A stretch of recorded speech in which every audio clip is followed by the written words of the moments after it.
tardes para todos. Somos estudiantes de licenciatura en Pedagogía Infantil del 9º semestre y les venimos a hablar de un tema muy importante como lo es la historia constitucional de Colombia y todos los cambios que se han venido realizando desde años atrás. ¿Pero qué es la Constitución Política o la también llamada Carta Magna? Esta es una ley máxima y suprema que tiene un país y un Estado. Aquí se establecen derechos y deberes que tienen todos sus participantes y se establece la organización y estructura del Estado. En el transcurso de la historia existieron muchas constituciones políticas. ¿Por qué sucedía esto? Porque existían diferentes grupos que no estaban de acuerdo con el grupo que tenía el mando en ese entonces. Entonces se formaban guerras, se formaban discusiones, discordias, porque no estaban de acuerdo con las leyes establecidas que ellos tenían. Entonces, el otro grupo obtenía el poder y creaba otra constitución. Pero estas constituciones lo que sucedía era que tenían intereses por ciertas personas y no por toda la comunidad en general. Gracias a que cada constitución fue evolucionando, se pudo obtener una constitución que pensara en toda la comunidad. A continuación vamos a ver las constituciones que existieron y de qué se trataba cada una. Constitución del Socorro del 15 de agosto de 1810 con el presidente José Miguel Pey. En esta constitución se consagra el federalismo, la libertad del esclavo y la suspensión de resguardos. Algunas de sus leyes fueron el respeto a la religión cristiana, a la persona y a la propiedad, el derecho al hombre al vivir de su industria y trabajo. La tierra es el patrimonio del hombre y el que emplea sus talentos e industrias para la patria vivirá de las rentas públicas. Constitución de Cundinamarca del 30 de marzo de 1811 con el presidente Jorge Tadeo Lozano. Dentro de esta constitución predominó el conservatismo, sobre todo en las disposiciones de tipo agrario. Según el Banco de la República, se conformó lo que podría llamarse la primera Asamblea Nacional Constituyente y Congreso, simultáneamente en Santa Fe de Bogotá. Estaba basada en la de Estados Unidos de Norteamérica.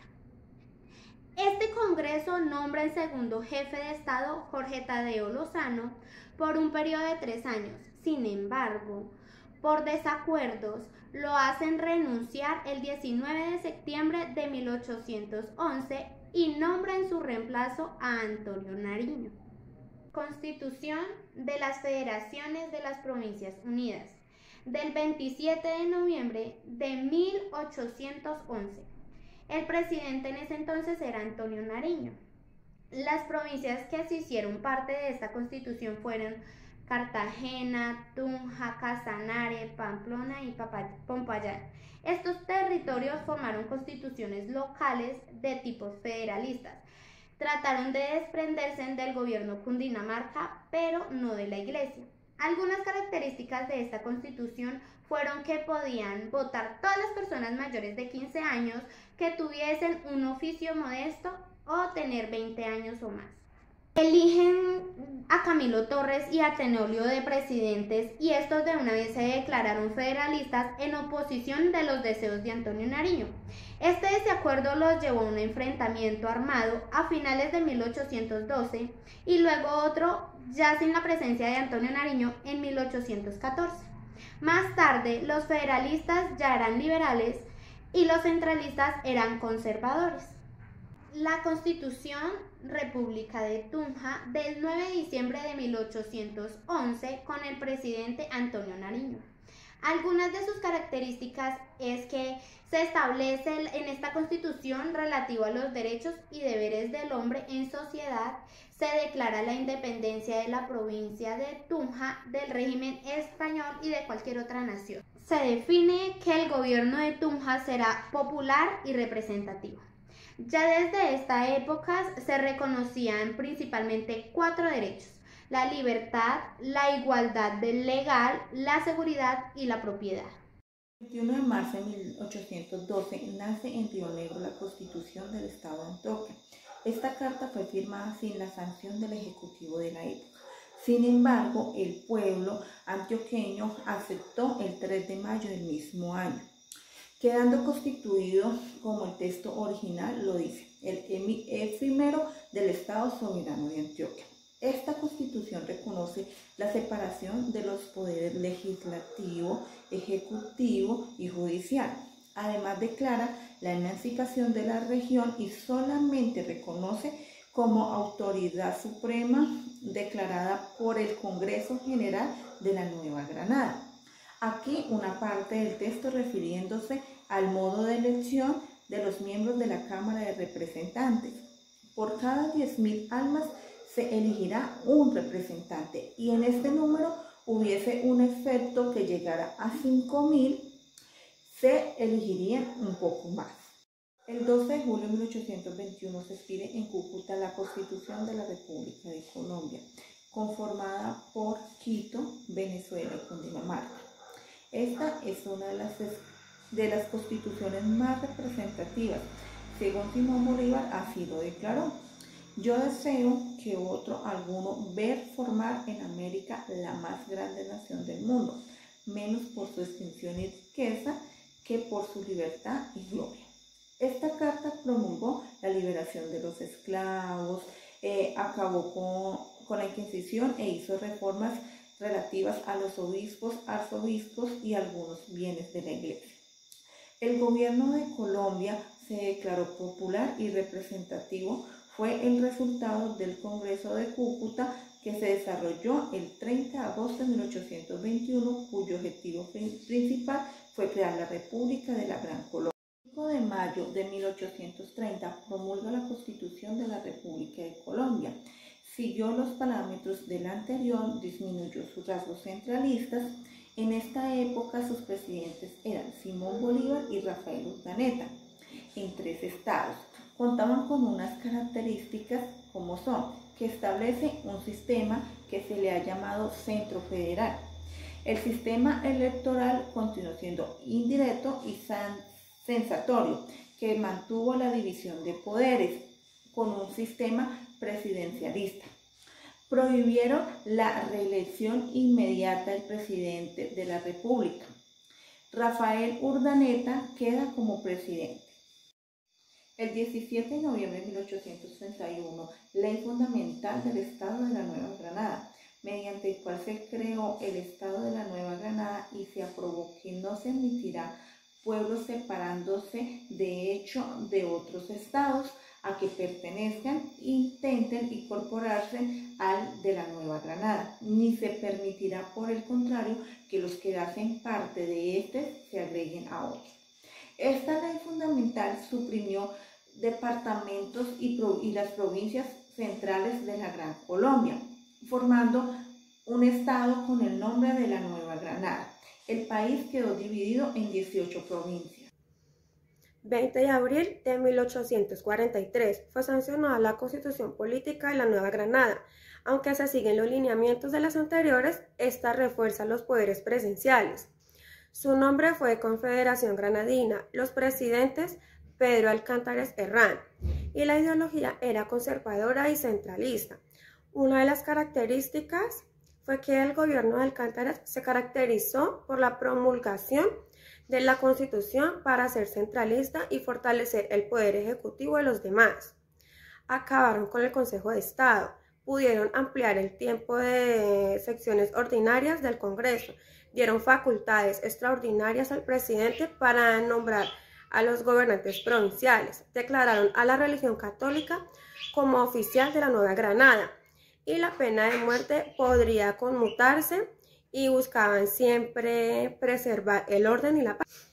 21 de mayo de 1853, sancionada la Carta Constitucional de la República de la Nueva Granada descentralizada. El nombre República de la Nueva Granada, presidente José Hilario López y José María Obando, ideología liberalista. En ella se eliminó la esclavitud, se extendió el sufragio a todos los hombres, se impuso el voto popular, hubo separación de la Iglesia y del Estado. Se cambió el nombre del país a Confederación Granadina. Se elimina el cargo de vicepresidente y se reemplaza por un delegado. Se implantaron los juicios penales por jurado y se amplió el reconocimiento de derechos humanos fundamentales. Constitución de la Confederación Granadina. 22 de mayo de 1858. Presidente Mariano Ospina Rodríguez. Ideología: conservadores. Bajo el mandato del conservador Ospina, en esta constitución el país es llamado oficialmente Confederación Granadina. Cada estado era libre de imponer sus propias leyes y de elegir su presidente. La estructura federalista favoreció el desarrollo de tendencias autonomistas y separatistas en algunos estados. Las leyes sobre elecciones y orden público eran conforme con el espíritu de la Confederación. Bajo el mandato del conservador Ospina, en esta constitución el país es llamado oficialmente Confederación Granadina.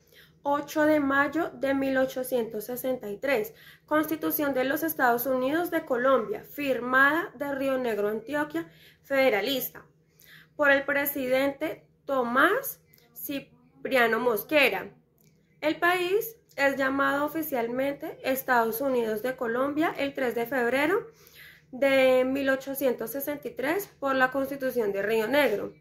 Liberalizó las políticas a nivel social y económico, proclamando libertad de expresarse, de trabajar, de imprenta, de viajar por el territorio, entrar o salir de él y comerciar con ellas. Estableció un sistema federal con una presidencia central de 2 años y sin posibilidad de una reelección inmediata. El 12 de mayo, los 61 delegados eligieron a Tomás como gobernante por 2 años. 4 de agosto de 1886, Constitución de la República de Colombia. Presidentes: Rafael Núñez, José María Ocampo, Eliseo Payán, Carlos Holguín, Miguel Antonio Caro, José Manuel Marroquín, Manuel Antonio San Clemente, Jorge Holguín, Carlos Emilio Restrepo, José Vicente Concha, Marco Fidel Suárez, Pedro Nelo Ospina, Miguel Abadía Méndez y Enrique Olaya Herrera. La ideología eran centralistas. Esta constitución permaneció vigente por más de 100 años. En el entretanto de su vigencia, transcurrió el gobierno de 23 presidentes de la República. Esta Carta Magna cambió al país de un sistema federal descentralizado a un sistema centralizado, con una presidencia central fuerte. El periodo presidencial cambió de 2 años a 6 años. El presidente de la República era elegido por asambleas electorales y a su vez nombraba a los gobernadores. El presidente estatal fue renombrado gobernador, el cual elegía a los alcaldes de su departamento, excepto del alcalde de Bogotá, que ese era elegido por el presidente. Constitución Política de Colombia del 4 de julio de 1991, con los presidentes César Gaviria, Ernesto Samper, Andrés Pastrana, Álvaro Uribe Vélez y Juan Manuel Santos. La Constitución de 1991 nació no solamente por la necesidad de reestructurar el Estado y el sistema jurídico colombiano. Tras 104 años de vigencia de la Constitución de 1886, o como instrumento de reivindicación de libertades, garantías y derechos, hasta entonces limitados, sino también como respuesta institucional a las diferentes formas de violencia que azotaban el país. Uno de los motivos primordiales era la necesidad de buscar la paz y restablecer el orden público, gravemente perturbado por las acciones del narcotráfico y también de las organizaciones subversivas. Es una constitución social de derecho que también reconoce no solo los derechos fundamentales, sino los derechos económicos como sociales y lectivos o de 3 generaciones. La reforma del 2005. En el año 2004, el expresidente de Colombia, Álvaro Uribe Vélez, impulsó en el Congreso una reforma constitucional para permitir la reelección del presidente de la República hasta por 2 periodos. En el artículo 197, la reforma contenida en el acto legislativo fue demandada ante la Corte Constitucional, que la declaró inaccesible mediante sentencia en el año 2005. El primer presidente reelegido en el marco de esta reforma fue el mismo Álvaro Uribe Vélez. En el recorrido histórico constitucional de Colombia nos damos cuenta como cada vez, cada constitución se requiere que sea más humanitaria, que sea más inclusiva, que piense en la paz, en una economía igual, que piensen en todos, que sea una constitución digna, que no abuse de su poder y que cada vez tengamos más participación como ciudadanos. Aunque actualmente vemos cómo abusan de su poder, cómo vulneran algunos de nuestros derechos, para esto debemos de seguir estudiando, seguir luchando, seguir exigiendo lo que nos merecemos, porque queremos un país más justo y libre de corrupción. Muchas gracias a todos por llegar hasta aquí en este video. Dios los bendiga y nos vemos a la próxima.